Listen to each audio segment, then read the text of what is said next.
भक्तों को राधे राधे। आशा करती हूँ कि सभी अपने घर में ठीक होंगे। आज मैं सही घटना पर आधारित एक कथा लेकर आ गई हूँ, तो आप सभी से निवेदन है कि प्लीज़ ध्यानपूर्वक सुने। तो लोग निस्वार्थ भाव से भक्ति करते हैं, उन्हें मिलते हैं भगवान की कृपा।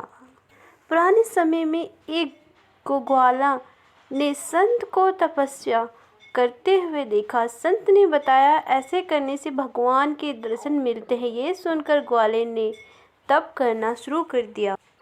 एक ग्वाला रोज गाय को चराने घर से बाहर जंगल में जाता था। जंगल में एक संत का आश्रम था। वहाँ संत रोज तपस्या, ध्यान, मंत्र जाप करता था। ग्वाला रोज संत को देखता तो समझ नहीं आता कि ये संत ये सब क्यों करता है। ग्वाले की उम्र कम थी। संत ने इन कर्मों को समझाने के लिए आश्रम में पहुंचा और संत से पूछा कि आप रोज ये सब क्या करते हैं। संत ने बताया कि मैं भगवान को पाने के लिए भक्ति करता हूँ। रोज पूजा पाठ, तपस्या, ध्यान और मंत्र जाप करने से भगवान के दर्शन हो सकते हैं। संत की बात सुनकर ग्वाले ने सोचा कि मुझे भी भगवान के दर्शन करनी चाहिए। सोचकर ग्वाला आश्रम से निकलकर एक सुनसान जगह पर पेड़ के नीचे एक पैर पर खड़े होकर तप करने लगा। कुछ दिन बाद उसे सांस लेना भी बंद कर दिया। ग्वाले ने सोचा कि जब तक भगवान दर्शन नहीं देंगे मैं ऐसे ही रहूँगा।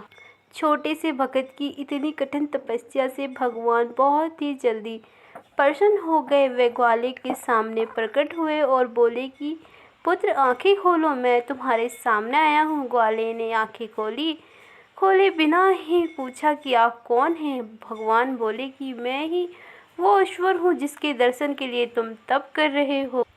ये सुनकर ग्वाले ने आंखें खोल ली, लेकिन उसने ईश्वर को कभी देखा ही नहीं था। वह सोचने लगा कि क्या यही वो भगवान है। सच जानने के लिए उसने भगवान को एक पेड़ के साथ रस्सी में बांध दिया। भगवान भी भक्त के हाथ बंध गए। ग्वाला तुरंत दौड़कर उस संत के आश्रम में पहुंच गया और पूरी बात बता दी। संत ने ये सब सुनकर हैरान था। वह भी तुरंत ही ग्वाले के साथ उस जगह पर पहुंच गया। संत उस पेड़ के पास पहुंचा तो वहाँ कोई नहीं दिखा। भगवान सिर्फ ग्वाले को दिखाई दे रहे थे। संत ने बताया कि मुझे तो यहाँ कोई नहीं दिखाई दे रहा। तो ग्वाले ने भगवान से इसकी वजह पूछी। भगवान ने कहा कि मैं उन्हीं इंसान को दर्शन देता हूँ जो निस्वार्थ भाव से मेरी भक्ति करते हैं। जिन लोगों के मन में कपट, स्वार्थ, लालच होता है उन्हें मैं दिखाई नहीं देता। जो लोग भगवान की भक्ति निजी स्वार्थ की वजह से करते हैं उन्हें भगवान की कृपा नहीं मिल पाती।